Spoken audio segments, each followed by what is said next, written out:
is up? I'm Melissa Makak from Room 51, and this is Teach the Teach 101 on the Dice Tower, where I teach you tips and tricks on how to teach board games. And in this video, I'll be covering how to teach gateway games to people.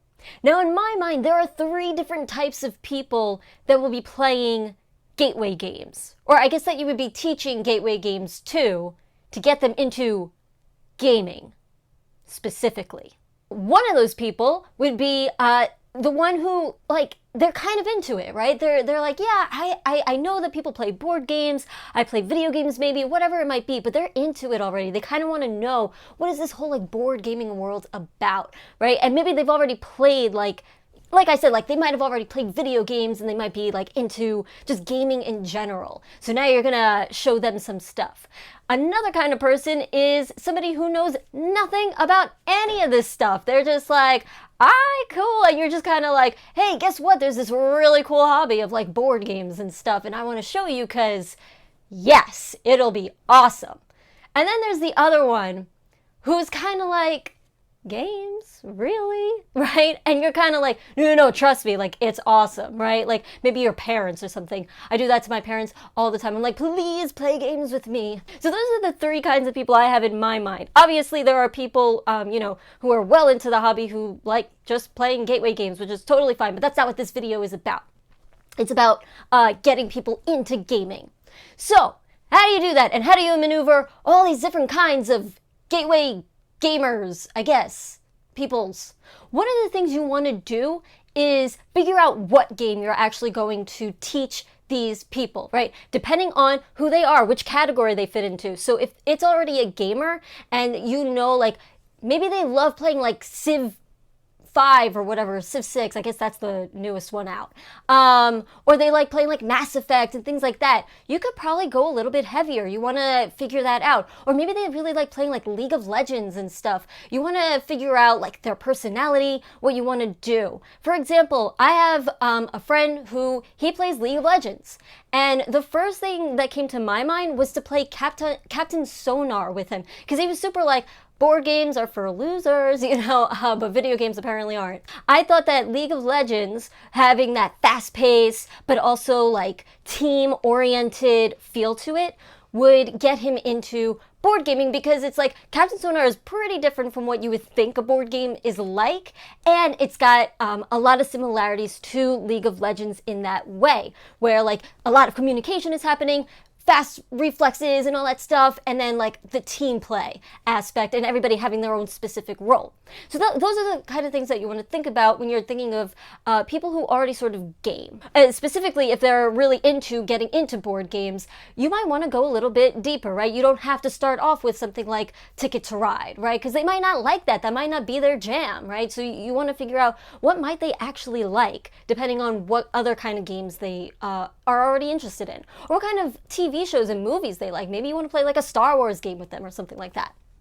The other person, so somebody who is, not at all into gaming, and is just kind of like, yeah, sure, they're kind of like up for anything. You might want to, like, again, based on their personality, would they like party games, like Codenames or something? Or would they be super into, like, social deduction? Are they like theater people, where they might want to play something like Forgotten Waters, where you could really, like, walk them through the steps of how to play, and there's not a whole lot of gaming mechanisms involved, but they get to show off their, theatrics and everything and get into the role-playing aspect of it.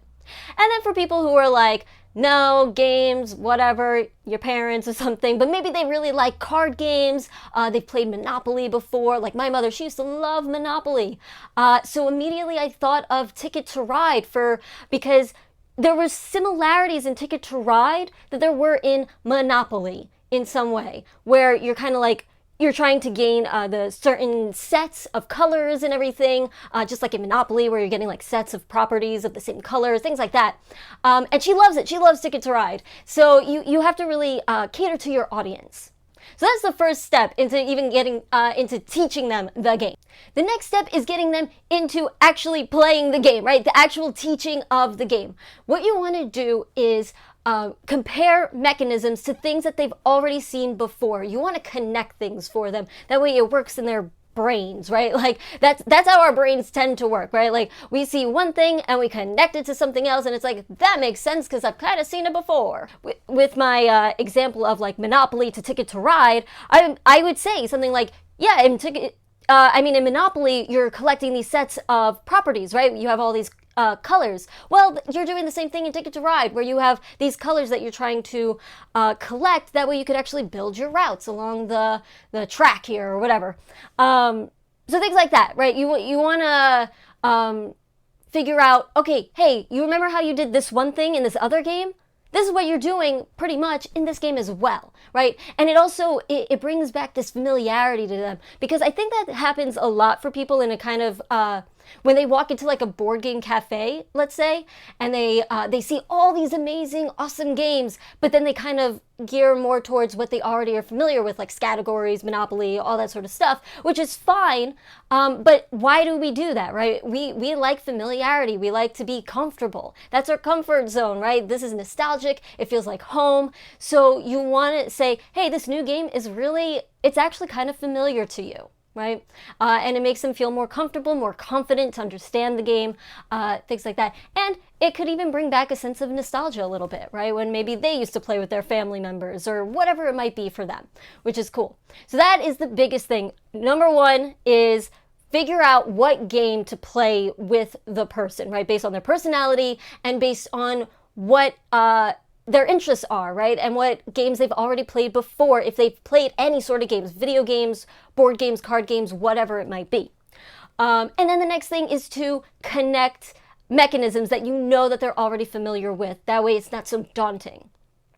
Also, I would say, especially if you're playing a heavier game with gateway gamers, you want to not give away all of the strategy or anything like that, but help them along a little bit, right? You want to, if you're going to play something a little, like if all of a sudden you're going to play Twilight Imperium 4, right? With somebody who's never played board games before. First of all, I don't really know why you're doing that, but sure, why not? It could happen. And I've actually seen it done. But anyway, you want to probably tell them some stuff ahead of time, right? Like some of the strategy, maybe like if they pick their own race for, let's say, TI4, you might want to say, hey, like this race, they really focus on aggression. They want to get out quickly. They want to spread out, whatever it might be. And that's not to say like you tell them exactly what to do and hold their hand the whole way through. Definitely don't do that. That's not fun for anybody. Well, it might be fun for you if you're that kind of person, but it's not usually fun for the person who is trying to play the game.